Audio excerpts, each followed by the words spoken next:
മലയമ്മ കൂടിയുണ്ട്. ദീപക്, ഇപ്പോൾ ഡ്രഡ്ജർ ഉപയോഗിച്ചുള്ള തിരച്ചിൽ മാത്രമേ ഇനിയുള്ളൂ, ഇനി ഡൈവിങ്ങിലൂടെയുള്ള തിരച്ചിൽ അതിന് സാധ്യതയില്ല എന്നാണ് ഇപ്പോൾ അർജുൻ്റെ ബന്ധുക്കളും മനസ്സിലാക്കുന്നത്. ഇപ്പോൾ ഈശ്വർ മാൽപ്പെ മടങ്ങുമ്പോൾ അത് ഈശ്വർ മാൽപ്പയോട് കൃത്യമായി ആ രൂപത്തിൽ സംസാരിച്ചിട്ടില്ല എന്ന് വേണം. അദ്ദേഹം പിണങ്ങി വിഷമിച്ചാണ് മടങ്ങുന്നത്. എന്താണ് ഇനിയുള്ള തിരച്ചിലിൻ്റെ സ്വഭാവം എന്ന് അധികൃതർ കൃത്യമായി പറയുന്നുണ്ടോ?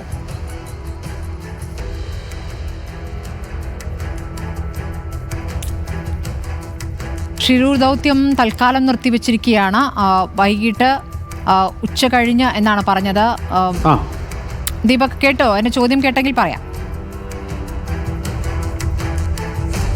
യെസ്, ഇനിയുള്ള തെരച്ചിലിന്റെ സ്വഭാവമാണ് സ്മൃതി ചോദിച്ചതെന്ന് ഞാൻ മനസ്സിലാക്കുന്നു. നെറ്റ്വർക്ക് അതിൻ്റെ ഇടയ്ക്ക് തടസ്സം വന്നിട്ടുണ്ടായിരുന്നു, അത് തന്നെയാണെന്ന് ഞാൻ മനസ്സിലാക്കുന്നു. ഇനിയിപ്പോൾ നമുക്ക് കാണാൻ സാധിക്കുന്നത് ഇത് മാത്രമാണ്, അതായത് ഈ ഡ്രഡ്ജിംഗ് മെഷീൻ്റെ സേവനം ഉപയോഗപ്പെടുത്തുക എന്നുള്ളൊരു സാധ്യത മാത്രമാണ് ഇപ്പോൾ അവശേഷിക്കുന്നത്. നേരത്തെ അല്പം കൂടി ശുഭസൂചകമായി എന്തെങ്കിലും കണ്ടെത്താൻ കഴിയുമെന്നുള്ള പ്രതീക്ഷകൾ നമുക്ക് മുൻപിലുണ്ടായിരുന്നു. അതിനുള്ള പ്രധാനപ്പെട്ട കാരണം ഈശ്വർ മാൽപ്പയുടെ നേതൃത്വത്തിൽ ഈ മേഖലയിൽ വലിയ രീതിയിലുള്ള ഡൈവിംഗ് നടത്തിയിട്ടുണ്ടായിരുന്നു എന്നുള്ളതാണ്. പക്ഷേ അപ്പോഴും നമ്മൾ കഴിഞ്ഞ ലൈവിൽ സംസാരിക്കുമ്പോഴും പറഞ്ഞിരുന്നു വലിയ തരത്തിലുള്ള പ്രതിസന്ധികൾ ഇവിടെ ഉണ്ട് എന്നുള്ളത്.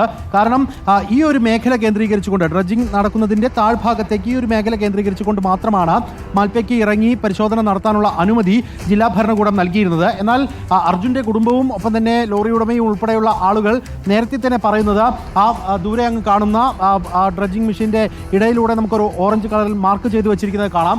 അതാണ് നേവി മാർക്ക് ചെയ്തിരിക്കുന്ന പോയിന്റ് 1ഉം 2ഉം. ആ മേഖല കേന്ദ്രീകരിച്ചുകൊണ്ട് ഡ്രഡ്ജിംഗ് വേണമെന്നുള്ളതായിരുന്നു പ്രധാനപ്പെട്ട ആവശ്യം. ആ മേഖലയിൽ ഡൈവേഴ്സിൻ്റെ കൂടുതൽ സഹായത്തോടു കൂടി പരിശോധന വേണമെന്നുള്ള ആവശ്യവും മുന്നോട്ട് വെച്ചിരുന്നു. എന്നാൽ നമ്മളിപ്പോൾ കാണുന്ന ആ ഡ്രഡ്ജിംഗ് മെഷീനിലുള്ള ഹിറ്റാച്ചി ഉപയോഗിച്ച് അതിൻ്റെ ബൂം ഉപയോഗിച്ച് മണ്ണെടുക്കുന്നത് ഏതാണ്ട് ആ പോയിന്റ് 1ൻ്റെയും 2ൻ്റെയും തൊട്ടടുത്തേക്ക് എന്ന് പോലും പറയാൻ പറ്റാത്ത ഒരു മേഖലയിലാണ്. അവിടെ നിന്നും മണ്ണ് നീക്കി ഓരത്തേക്ക് മാറ്റിയിടുന്നത് കാണാൻ സാധിക്കുന്നുണ്ട്. ആദ്യ ദിവസം, അതായത് ഇന്നലെയല്ല മിനിഞ്ഞാന്ന് വൈകുന്നേരം ഈ ഡ്രഡ്ജിംഗ് മെഷീൻ ഇവിടേക്ക് എത്തിയ ഘട്ടത്തിലാണ് ആ മേഖല കേന്ദ്രീകരിച്ചുകൊണ്ട് പ്രാഥമികമായ ഒരു പരിശോധന നടത്തിയത്. അപ്പോൾ തന്നെ ഈ അർജുൻ്റെ ലോറിയിലെ അടിഭാഗത്ത് പ്രത്യേകം ക്രമീകരിച്ചിരുന്ന ഡ്രിങ്കിംഗ് വാട്ടർ കാരിയർ അത് ലോഹഭാഗമാണ്, അത് കണ്ടെത്തുന്ന സാഹചര്യമുണ്ടായി. ഒപ്പം തന്നെ ഇത്തരത്തിൽ മണ്ണ് നീക്കാനുള്ള ചെറിയ ശ്രമം നടത്തിയപ്പോൾ ഏതാണ്ട് 1.5 മണിക്കൂർ മാത്രമാണ് ആ സമയം ഡ്രഡ്ജിങ്ങിന് ഉണ്ടായിരുന്നത്. അപ്പോൾ തന്നെ കൂടുതൽ കയറുകൾ ഉൾപ്പെടെ ലഭിക്കുന്ന സാഹചര്യവും ഉണ്ടായിരുന്നു. എന്നാൽ അതിൽ നിന്ന് പിന്നീട് ഒരു ചലനവും ആ മേഖല കേന്ദ്രീകരിച്ചുകൊണ്ട് ഉണ്ടായില്ല എന്നുള്ളതാണ് ഏറ്റവും ദുഃഖകരമായ കാര്യം. ഇന്നലെ 2 ലോഹ പാർട്ടുകൾ പ്രധാനമായും കണ്ടെത്തിയത്, ഒന്നിപ്പോൾ നമുക്ക് ഈ ഡ്രഡ്ജിംഗ് മെഷീൻ്റെ ഏതാണ്ട് പുറകുവശത്തായി കാണാൻ സാധിക്കും, ഒരു ചെറിയ കൊതുമ്പ് വള്ളത്തിന് സമാനമായ ഒരു വള്ളം കിടക്കുന്നത് കാണാൻ സാധിക്കും.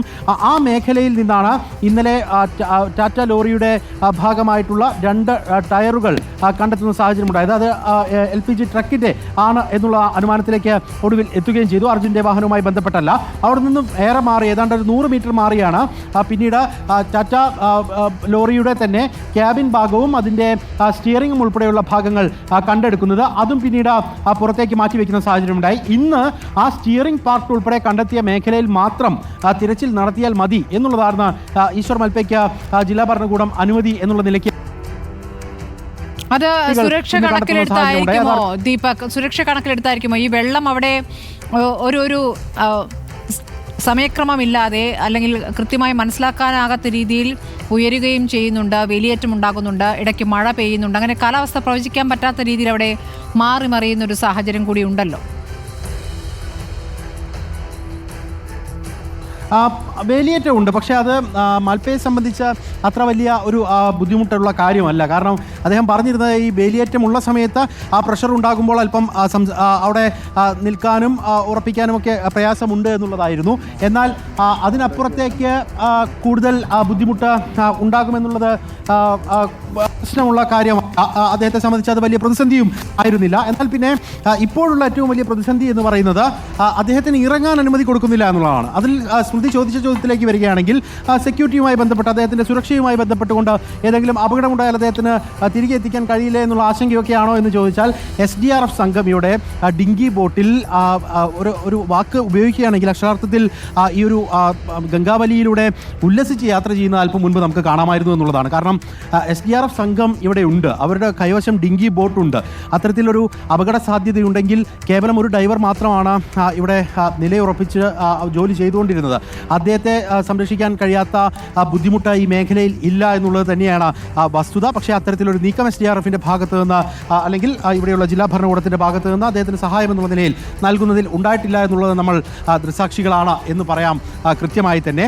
മറ്റൊന്ന്, ഈ ഈശ്വർ മൽപ്പയുമായി ബന്ധപ്പെട്ടുകൊണ്ട് അദ്ദേഹത്തിൻ്റെ കൂടെ ഏതാണ്ട് 6ഓളം സംഘാംഗങ്ങളുണ്ട്. അവരൊക്കെ വലിയ രീതിയിലുള്ള പ്രിക്കോഷൻസ് ഇദ്ദേഹം ഇറങ്ങുന്ന ഘട്ടത്തിലൊക്കെ തന്നെ എടുക്കുകയും ചെയ്തിട്ടുണ്ട്. അതിനുള്ള പ്രധാനപ്പെട്ട കാരണം അദ്ദേഹത്തിന് കയർ ഉൾപ്പെടെയുള്ള സംവിധാനങ്ങൾ നൽകിക്കൊണ്ട് തന്നെ അത്തരത്തിൽ സുരക്ഷാ ക്രമീകരണങ്ങളൊക്കെ ഒരുക്കി തന്നെയാണ് അവർ ഡൈവിങ്ങിന് വേണ്ടി ഇറങ്ങിയിട്ടുള്ളത്. പിന്നെ മൽപ്പ എന്ന് പറയുന്നത് ഇത് ആദ്യമായിട്ടല്ല ഇത്തരത്തിൽ ദൗത്യത്തിൻ്റെ ഭാഗമാകുന്നത്. അദ്ദേഹം നിരവധി ദൗത്യങ്ങളുടെ ഭാഗമായതാണ്. എക്സ്പീരിയൻസ്ഡ് ആയിട്ടുള്ള ഒരു ഡൈവർ കൂടിയാണ്. അദ്ദേഹത്തിൻ്റെ ടീമും അത്തരത്തിൽ എക്സ്പീരിയൻസ് ഉള്ള ടീം തന്നെയാണ്. അതുകൊണ്ട് അങ്ങനെ വലിയൊരു ആശങ്കയ്ക്കുള്ള അടിസ്ഥാനം നിലവിൽ ഇവിടെ ഇല്ല. കാരണം ഗംഗാവലി നേരത്തെ എത്രത്തോളം വലിയ നിരപ്പിലാണ് ഒഴുകിയിരുന്നതെന്നും എത്രത്തോളം കുത്തൊഴുക്കിലാണത് കുതിച്ചിരുന്നതെന്നുള്ളത് നമുക്ക് അറിയാവുന്നതാണ്. നമ്മൾ ഓരോ ഘട്ടത്തിലും അത് റിപ്പോർട്ട് ചെയ്തിട്ടുള്ളതാണ്. അന്ന് 7 നോട്ട് 8 നോട്ടൊക്കെ അതിൻ്റെ കുത്തൊഴുക്കുണ്ടായിരുന്ന സമയത്തിൽ നിന്ന് ഇന്നിപ്പോൾ 0.71 അതായത് 1 നോട്ടിന് പോലും താഴേക്ക് അതിൻ്റെ കുത്തൊഴുക്ക് എത്തിയിട്ടുണ്ട്. ഞാൻ പറഞ്ഞു വന്നത് ആ 5 നോട്ട്സിന് മുകളിൽ കുത്തൊഴുക്കുണ്ടായിരുന്ന സമയത്ത് പോലും ഈശ്വർ മൽപ്പെ ഇതേ ഗംഗാവലിയിൽ ഇറങ്ങുകയും അതിൻ്റെ അടിത്തട്ടിലേക്ക് ആഴങ്ങളിലേക്ക്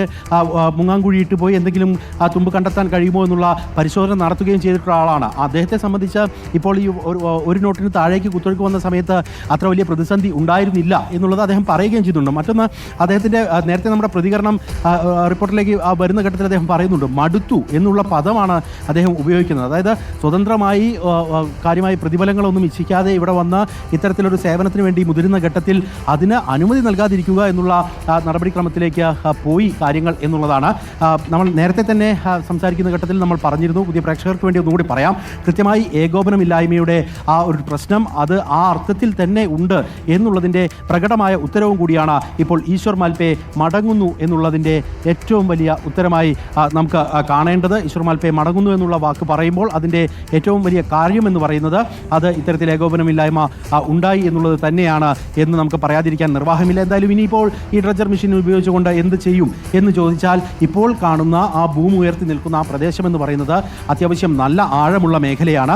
ആ ഭൂമിൻ്റെ അടിഭാഗത്തുകൂടി നമുക്ക് ആ ദൃശ്യങ്ങളിൽ തന്നെ കാണാൻ സാധിക്കും. ആ ഹിറ്റാച്ചിയുടെ ആ ഭൂമിൻ്റെ അടിഭാഗത്തു കൂടി നമുക്ക് കാണാൻ സാധിക്കും. ആ യെല്ലോ കളറിൽ രേഖപ്പെടുത്തിയിരിക്കുന്ന ആ പോയിന്റിലേക്കാണ് എത്തിച്ചേരേണ്ടത്. ഏതാണ്ട് ഒരു 50 മീറ്റർ അകലെ മാത്രമാണ്. പക്ഷേ അവിടേക്ക് പോലും ഡ്രഡ്ജർ ഈ ഒരു ഘട്ടം വരെ നീക്കാനോ ആ മേഖല കേന്ദ്രീകരിച്ചുകൊണ്ടുള്ള പരിശോധനകൾ നടത്താനോ സാധിച്ചിട്ടില്ല. ഡ്രഡ്ജിംഗ് മെഷീനിൽ ആ ഡ്രഡ്ജിംഗ് കമ്പനിയുടെ ഭാഗമായിട്ടുള്ള ഡൈവേഴ്സ് ആ പോയിന്റ് കേന്ദ്രീകരിച്ച് അല്ലെങ്കിൽ പോലും അതിൻ്റെ അല്പം മാറി നേരത്തെ ഡൈവ് ചെയ്യുന്ന സാഹചര്യം ഉണ്ടായിരുന്നു. പക്ഷേ ഇപ്പോൾ അവരുടെ ഡൈവിങ്ങും ഏറെക്കുറെ പൂർണ്ണമായും നിർത്തിയിരിക്കുന്നു എന്നുള്ളതാണ്. ഇനി എന്താണ് പ്ലാൻ എന്ന് ചോദിച്ചാൽ ഇനിയിപ്പോൾ ഞായറാഴ്ചയാണ്. സ്വാഭാവികമായും തിങ്കളാഴ്ചയായി ഉദ്യോഗസ്ഥരൊക്കെ എത്തി MLAയും ജില്ലാ കളക്ടറും ഉൾപ്പെടെയുള്ള ആളുകൾക്ക് സമയമായതിനു ശേഷം അവരുടെ ഭാഗത്ത് നിന്ന് വിശദീകരണം ഉണ്ടാകും എന്ന് കരുതുകയല്ലാതെ മറ്റു നിർവാഹം നമുക്ക് നിലവിൽ ഷിനൂരിൽ നിൽക്കുമ്പോൾ ഇല്ല എന്നുള്ളതാണ് ദുഃഖകരമായ ഒരു സത്യം.